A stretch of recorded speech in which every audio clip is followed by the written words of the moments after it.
Student लोगों का फिर से तहे दिल से स्वागत है। बाबू आज का topic class 11th chapter 2 biological classification part 4 में। आज के टॉपिक में हम लोग जो पढ़ेंगे वो किंगडम फंजाई है, जबकि लास्ट टॉपिक में जो हम लोगों ने पढ़ा था वो किंगडम मोनेरा था। तो बिना समय को बर्बाद किए हुए हम लोग देखते हैं किंगडम फंजाई के बारे में। बाबू ये मल्टी सेलुलर डेफिनेटली यूकार्योटिक पढ़ा चुके हैं, हेटेरोट्रॉपिक। क्यों? क्योंकि इनमें ऑटोट्रॉपिक का गुण नहीं होता है, इसलिए हेटेरोट्रॉपिक है। ठीक है, मतलब ये डिपेंड ऑन अदर, ये दूसरी चीजों पे निर्भर होते हैं। कॉस्मोपॉलिटन इसका मतलब क्या होता है कि grow in warm and humid places, इसी को बोलते हैं कॉस्मोपॉलिटन। यानी ऐसे जगहों पे ये ग्रो करेंगे जहां पे वार्म और ह्यूमिड प्लेसेस होगा, उसी जगहों पे ग्रो करेंगे। That's the term is known as cosmopolitan. ठीक है, फंजाई जो होते हैं ना वो फिलामेंटस होते हैं, यानी फिलामेंट इनमें पाया जाता है। कैसा? तो with long slender thread like hyphae. जब आप, मैं यहाँ पे दिखा देता हूँ, जैसे कि अगर आप बनाओगे तो कुछ इस तरीके से लॉन्ग सिलेंडर अगर हाइफी मौजूद रहेगा, इसी को बोलते हैं फिलामेंट। ठीक है ना, ये फिलामेंट हो गया और इसको क्या बोलते हैं? हाइफी। ठीक है, and the network of hyphae is known as mycelium. और यही जब नेटवर्क ऑफ हाइफी हो जाता है तो इसको हम लोग बोलते हैं mycelium. They can be septate और नॉन सेप्टेड, जिसको एसेप्टेड बोलते हैं। मतलब ये अलग भी हो सकता है और अलग नहीं भी हो सकता है, यानी एकदम मिक्स्ड है, इस तरीके से ब्रांचेस होंगे एक दूसरे से। मल्टीन्यूक्लिएटेड साइटोप्लाज्म, अगर इसमें मल्टीन्यूक्लिएटेड साइटो, जैसे कि अगर ये छत्ता हम लोग बात कर लेते हैं, तो इसमें मल्टीन्यूक्लिएटेड अगर साइटोप्लाज्म मिल जाए इसी के अंदर में, तो इस केस को हम लोग बोलते हैं सिनोसाइटिक हाइफी। तो इस हाइफी को क्या बोला जाता है? Coenocytic hyphae. मतलब मल्टीन्यूक्लिएट, ढेर सारा न्यूक्लियस मौजूद होता है। Cell wall chitin, cell wall chitin का बना हुआ होता है, ये सेलुलोज का ही एक टाइप होता है। और डिस्कशन क्लास में मैं इसे क्लियर करूंगा। पैरासिटिक होते हैं, ये साइम्बॉइड्स होते हैं। पैरासाइट्स यानी दूसरे के ऊपर रहने वाले, होस्ट के ऊपर और उसी को प्रभावित करने वाले। ठीक है, फिर ये बोला है साइम्बॉइड्स यानी म्यूचुअल बेनिफिट करने वाले। इसके एग्जांपल में लाइकेंस एंड माइकोराइजा। ठीक है, यहाँ पे ध्यान दीजिएगा, साइम्बॉइड्स किसके होते हैं? तो एल्गे एंड फंजाई जब दोनों मिलता है तो बनाता है लाइकेंस। ये बहुत ही इंपॉर्टेंट है। तो लाइकेंस के बारे में एक शॉर्ट नोट लिख के दिखाना है आप लोगों को मुझे। ठीक है, क्योंकि ये बहुत पहले से पढ़े हुए हैं। लाइकेंस आर, ठीक है, it is a example of algae and fungi. और यही एल्गे देखिएगा ये क्या करता है, दैट्स व्हाई ये सिम्बायोटिक रिलेशनशिप को शो करता है। एल्गे जो होता है उसमें ग्रीन पिगमेंट होता है, तो वो फोटोसिंथेटिक नेचर का होता है, और फंजाई इसको शेल्टर प्रोवाइड करता है। तो इसीलिए ये दोनों मिलकर लाइकेन बना दिए। ठीक है, ये लाइकेन्स होते हैं जो कि ये दोनों म्यूचुअल बेनिफिट कराते हैं। जबकि and pine trees roots and fungi, अगर पाइन ट्री का रूट, पाइन मतलब खजूर, आप लोग समझ ही रहे हो, पाइन ट्री का रूट में और फंजाई वहां पर मौजूद रहता है, तो उसी को बोलते हैं माइकोरिजा। ठीक है ना, mycorrhiza on roots to absorb water, ये पानी को एब्सॉर्ब करता है वहां पे। ध्यान दीजिएगा, फिर से इस टॉपिक को मैं एक बार और क्लियर करता हूं। साइम्बॉइड्स की एग्जांपल कौन हो जाएगा? लाइकेंस। और ये लाइकेंस किससे बनता है? एल्गे एंड फंजाई से।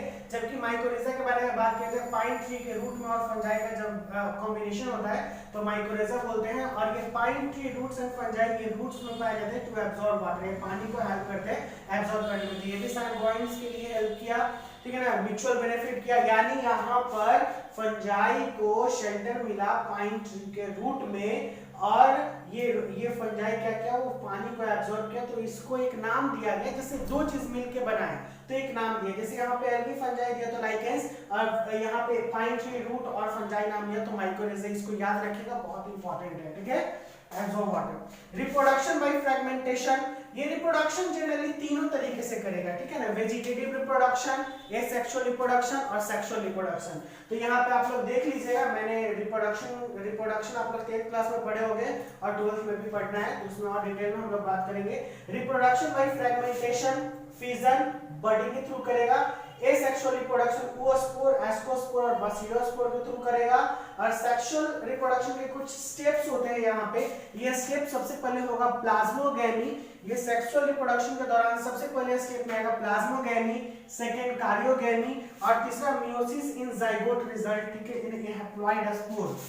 ये मियोसिस करता है, मियोसिस यानी रिडक्शनल डिवीजन, यानी कम होता है। माइटोसिस यानी इक्वेशनल डिवीजन हम लोग पढ़ेंगे सेल में, जब सेल डिवीजन एक चैप्टर आएगा उसमें, क्लास 11th में ही है। तो meiosis in zygote result in haploid spore, ठीक है, इसको डिटेल में देखते हैं। पहले प्लाज्मोगेमी देखते हैं। प्लाज्मोगेमी क्या होता है, तो ये प्लाज्मोगेमी जनरली साइटोप्लाज्म या उसमें जो प्रोटोप्लाज्म होता है उसका डिवीजन होता है। फिर कार्योगेमी, कार्योन से मैंने बात बताया था आप लोगों को, karyon is related to the nucleus, nucleus का डिवीजन होगा। फिर मियोसिस होगा जाइगोट में, जाइगोट किस रूप में होता है 12 में, तो ये मियोसिस हुआ यानी हैप्लॉइड स्पोर बनाया, तो ये डाइकार्योन। थोड़ा ध्यान दीजिएगा, ये डाइकार्योन फेज है, ठीक है ना, डाइकार्यो फेज है। तो डाइकार्यो फेज से जाइगोट बना जो 2 डिप्लॉइड है, और फिर ये मियोसिस रिजल्ट करता है तो हैप्लॉइड स्पोर बनता है जो कि एन में आ जाता है। किसमें आ जाता है, एन में आ जाता है, ठीक है। ये टॉपिक क्लियर हुआ। ये था प्रॉपर्टीज ऑफ फंजाई या कैरेक्टरिस्टिक ऑफ फंजाई के बारे में हम लोग बात करें। किंगडम फंजाई में ये थे कुछ characteristic. Now based on morphology of mycelium, ये माइसीलियम के मॉर्फोलॉजी के आधार पे, मोड ऑफ स्पोर फॉर्मेशन के आधार पे, फ्रूटिंग बॉडीज के आधार पे देयर आर 4 क्लासेस, ठीक है ना, किसके, फंजाई के 4 क्लासेस होते हैं। फिर से एक बार, based on morphology of mycelium, mode of spore formation, fruiting bodies, there are 4 classes. ये सबसे पहला क्लास क्या है, मॉर्फोलॉजी मतलब इसके रूप रंग माइसीलियम के देखने के आधार पे, इसके मोड ऑफ स्पोर फॉर्मेशन के आधार पे और फ्रूटिंग बॉडीज के आधार पे, ठीक है। ये देयर आर 4 क्लासेस। सबसे पहला फाइकोमाइसिटीज, सेकंड एस्कोमाइसिटीज, तीसरा बेसिडोमाइसिटीज और चौथा deuteromycetes. What are the 4 classes of fungi, तो there are 4 classes of fungi, name them. तो यहाँ पे हो जाएगा फाइकोमाइसिटीज, एस्कोमाइसिटीज, बेसिडोमाइसिटीज और ड्यूटेरोमाइसिटीज, ठीक है। सो सबसे पहले हम लोग लेके चलते हैं फाइकोमाइसिटीज को। बाबू ये एक्वेटिक होते हैं, decaying would mycelium is एसेप्टेड coenocytic. Aquatic यानी जहां नमी प्लेस ज्यादा रहेगा पानी में उस जगहों पे, और ये ज्यादातर डिकेइंग वुड, ठीक है ना, जहां पे लकड़ी जो होता है वो सड़ते उड़ते रहता है वहां पे ज्यादा। तो जैसे लकड़ी सड़ता कब है, जब डैम प्लेसेस पे होता है, जब पानी लग जाता है तब लकड़ी बहुत जल्दी सड़ता है नमी जगहों पे। इसका माइसीलियम एसेप्टेट होगा और सिनोसाइटिक हो गए। तो सिनोसाइटिक कहने का मैंने क्या बताया था, सिनोसाइटिक का मतलब होता है मल्टी न्यूक्लिएटेड कंडीशन, ठीक है ना। देखिए सिनोसाइटिक का भी यानी मल्टी न्यूक्लिएटेड साइटोप्लाज्म के कंडीशन में ये होंगे, ठीक है। सो नाउ इसी में बात है, एसेक्सुअल रिप्रोडक्शन ये करेगा किससे, जूओस्पोर से। जूओस्पोर इसका मोटाइल होगा, जू जब भी नाम ले लीजिएगा जूओस्पोर तो ये मेल का पार्ट होगा। अब प्लानोस्पोर नॉन मोटाइल होगा, एग्जांपल राइजोपस और म्यूकर। एसेक्सुअल रिप्रोडक्शन करेगा जूओस्पोर से जो कि मोटाइल होगा, ए प्लानोस्पोर नॉन मोटाइल होगा, ठीक है। यहाँ पे एग्जांपल में राइजोपस और म्यूकर दिया हुआ है। सेकंड, इसी का हम लोग ले लेते हैं सेकंड क्लास जिसका नाम है एस्कोमाइसिटीज। ये सैक फंजाई भी हम लोग बोलते हैं, सैक फंजाई यानी सैक मतलब बोरा जैसा, मल्टी सेलुलर होता है। पेनिसिलियम, याद रखिएगा ये एक्सेप्शन है एक, क्योंकि मैंने सबसे पहले क्लास में बताया था कि फंजाई जो होता है मल्टी सेलुलर यूकैरियोटिक होता है, लेकिन इसका एक सबसे इंपॉर्टेंट एक्सेप्शन, ये ईस्ट जो होता है ना ये यूनिसेलुलर होता है। क्वेश्चन यहां से आपको निकालेगा, ठीक है, तो इसको पकड़ लीजिएगा। मल्टी सेलुलर में पेनिसिलियम दिखाई देगा और यूनिसेलुलर में दिखाई देगा, और ईस्ट किसका एग्जांपल है, एस्कोमाइसिटीज का, इसलिए इसे सैक फंजाई बोलते हैं। This is the exception of multi cellular eukaryotic fungi. What is the exception, east. East क्यों एक्सेप्शन, क्योंकि यूनिसेलुलर बोल रहा है, क्या बोल रहा है, यूनिसेलुलर यानी एक सेल का है।